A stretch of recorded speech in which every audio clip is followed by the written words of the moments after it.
नमस्कार सभी पेंशन धारकों का स्वागत करते हैं एक बार फिर से हमारे इस YouTube चैनल पर। दोस्तों इस वक्त की पेंशन धारकों की पेंशन बढ़ोतरी को लेकर आखिरकार सच्चाई सामने आ चुकी है और साथ ही साथ दोस्तों EPS 90 पेंशन धारकों के लिए भी बड़ी खबरें निकलकर सामने आ चुकी है। यानी कि आप सरकारी कर्मचारी पेंशन धारक है या फिर राज्य कर्मचारी पेंशन धारक है या फिर दोस्तों EPS 90 पेंशन धारक है, तो दोस्तों आप सभी के लिए इंपोर्टेंट खबरें लेकर आज की इस वीडियो में हाजिर हो चुके हैं। जिसमें दोस्तों आज की इस वीडियो के अंदर हम बात करने वाले हैं कि कर्मचारियों और पेंशन धारकों के लिए बड़ी खबर है। केंद्र सरकार ने इसके लिए आदेश जारी कर दिया है। कर्मचारियों और पेंशन धारकों को महत्वपूर्ण तोहफा दे दिया है। तो आखिरकार तोहफा क्या दिया है, इसके बारे में आज की इस वीडियो के अंदर बात करेंगे। वहीं दोस्तों EPS 95 पेंशन पर दोस्तों यहाँ पर बड़ी खबर निकलकर सामने आ रही है। जो EPS 95 है उनका कंट्रीब्यूशन करने के बाद जो EPFO के साथ लगातार मुकदमेबाजी हो रहे हैं, उससे दोस्तों यहाँ पर पेंशन धारक जो है काफी सारे नाराज है, जो कि कर्मचारी भविष्य निधि संगठन पर अपनी नाराजगी जाहिर कर रही है। इसके बारे में आज के इस वीडियो के अंदर बात करेंगे। साथ ही दोस्तों आखिरकार किस महीने से आप सभी को जो 0% DA है वो शुरू होकर मिलेगा, क्योंकि 50% DA होने के बाद आप सभी जानते हैं कि आपका 0 से शुरू होने वाला है। लेकिन आखिरकार कौन से महीने से आप सभी की सैलरी और पेंशन के अंदर DA जोड़ के फिर से 0 होने वाला है, इसके बारे में नया कैलकुलेशन आया है, इसकी चर्चा इस वीडियो के अंदर करेंगे। साथ ही दोस्तों यहाँ पर इलाहाबाद हाईकोर्ट का पेंशन को लेकर बड़ा फैसला सामने आया है, इसके बारे में भी दोस्तों इलाहाबाद हाईकोर्ट के फैसले के बारे में भी आज के इस वीडियो के अंदर बात करेंगे। साथ ही दोस्तों कर्मचारियों और पेंशन धारकों के तमाम जो प्रस्ताव थी उस पर मोहर लग चुकी है, मुख्यतः जिसमें 11 यहाँ पर जो है प्रस्ताव बताए जा रहे हैं। तो इन प्रस्ताव ये 11 कौन कौन से हैं, इसके बारे में भी आज के इस वीडियो के अंदर आप सभी को जानकारी देने वाली है। यानी कि पेंशन से जुड़ी तमाम बड़ी खबरों की चर्चा आज के इस वीडियो के माध्यम से करेंगे। इसलिए आप सभी से निवेदन करते हैं कि दोस्तों वीडियो को आप लास्ट तक जरूर देखिएगा। तो चलिए दोस्तों बिना किसी देरी के खबरों का सिलसिला शुरू करते हैं, जिसमें दोस्तों पेंशन पर 4 बड़े फैसले एक साथ बताई जा रही थी। जिसमें दोस्तों 4 हाईकोर्ट ने यहाँ पर पेंशन पर फैसले दिए थे। सबसे पहले इलाहाबाद हाईकोर्ट का फैसला आया, उसके बाद दोस्तों छत्तीसगढ़ हाईकोर्ट का, फिर बॉम्बे हाईकोर्ट का फैसला आया और उसके बाद दोस्तों अलग अलग हाईकोर्ट के जो फैसले आई, जिसमें एक ही दोस्तों बात बताई गई कि पेंशन से इनकार यहाँ पर जो है सरकार और EPFO नहीं कर सकता। पेंशन धारकों का पेंशन जो है वो मौलिक अधिकार है और इससे वंचित नहीं रखा जाता। अगर ऐसा करती है सरकार तो उसे ब्याज सहित जो है भुगतान करना होगा। इसको लेकर हाल फिलहाल में बड़ा आदेश कोर्ट की तरफ से जारी कर दिया जा चुका है और तमाम हाई कोर्ट ने यहाँ पर सुप्रीम कोर्ट के फैसले का भी हवाला दिया, जिसमें सुप्रीम कोर्ट ने भी कहा था कि पेंशन धारकों के लिए पेंशन ये बाध्यकारी कर्तव्य है यहाँ पर जो है सरकार का और EPFO का, इसलिए इसे किसी भी वित्तीय स्थिति का झांसा देकर रोका नहीं जा सकता या टाला नहीं जा सकता। पेंशन धारकों को रिटायरमेंट के बेनिफिट और पेंशन का भुगतान समय पर करना अति आवश्यक हो जाता है।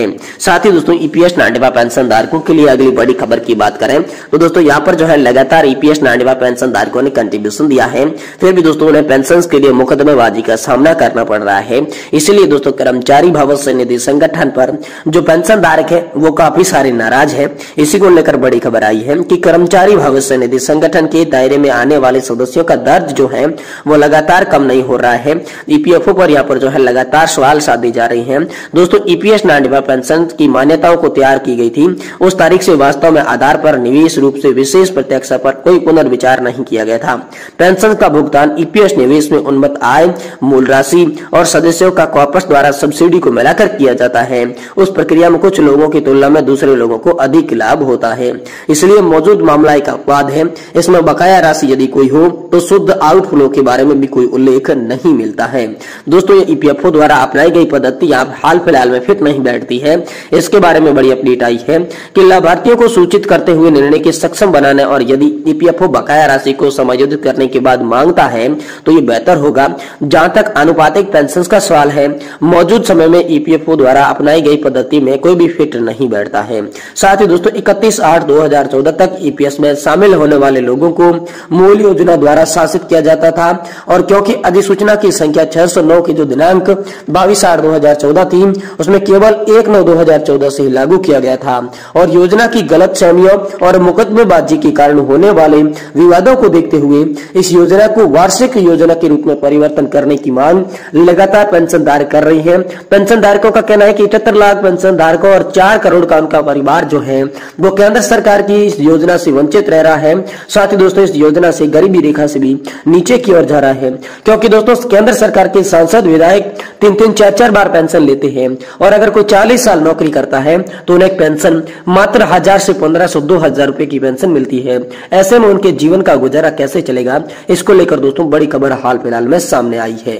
वही दोस्तों पेंशन को लेकर इलाहाबाद हाईकोर्ट का हाल फिलहाल में बड़ा फैसला आया है। इलाहाबाद हाईकोर्ट ने कहा है कि पेंशन देना आशीर्वाद या फिर कृपा नहीं है, ये कर्मचारियों का अधिकार है। तो दोस्तों इस पर इलाहाबाद हाईकोर्ट ने क्या कहा, चलिए आपको पूरी जानकारी विस्तार से बताते हैं।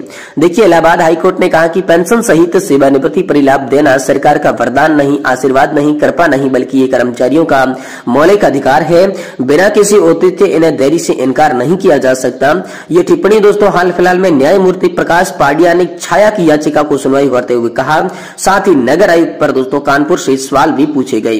दोस्तों इलाहाबाद हाईकोर्ट ने कहा कि जो पेंशन धारक है उनके लाभ समय पर मिलने चाहिए। साथ ही नगर आयुक्त को यहाँ पर सवाल पूछा कि दिसंबर 2023 तक ऐसे कितने कर्मचारी हैं जिनके यहाँ पर जो है लाभ नहीं मिल पाया है।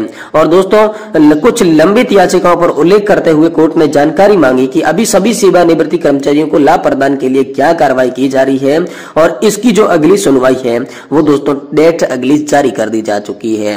साथ ही दोस्तों किस महीने से 0 से शुरू होगा आप सभी का डीए और डीआर। जी हाँ दोस्तों, आप सभी जानते होंगे कि आप सभी का 50% डीए और डीआर होने के बाद 7वें वेतन आयोग के तहत ये प्रावधान था कि फिर से 0 से शुरू करके आप सभी को यहाँ पर डीए और डीआर दिया जाएगा और जो 50% डीए और डीआर है वो आपकी सैलरी और पेंशन के अंदर मर्ज कर दिया जाएगा।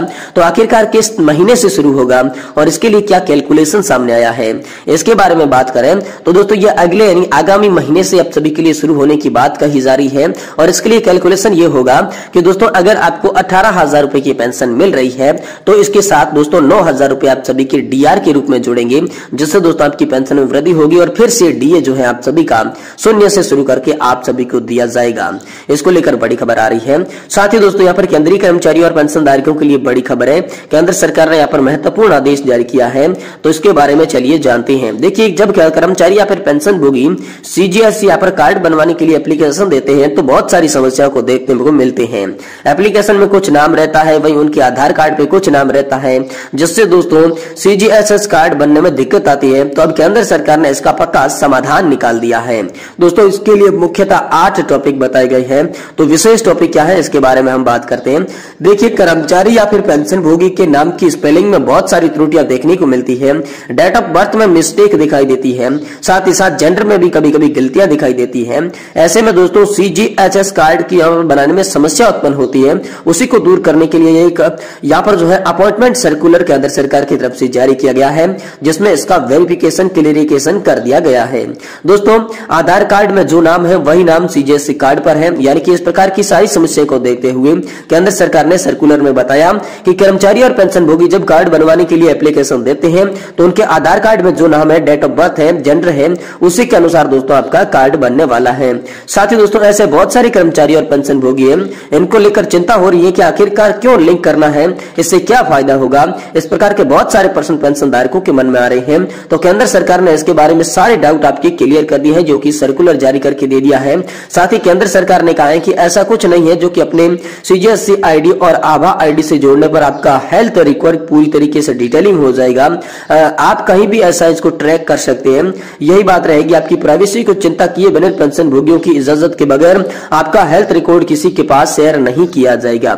साथ ही दोस्तों यहाँ पर जो है केंद्र सरकार के प्रश्नोत्तर के माध्यम से यहाँ पर जो है सवालों के जवाब दिए, जिसमें आयुष्मान भारत हेल्थ अकाउंट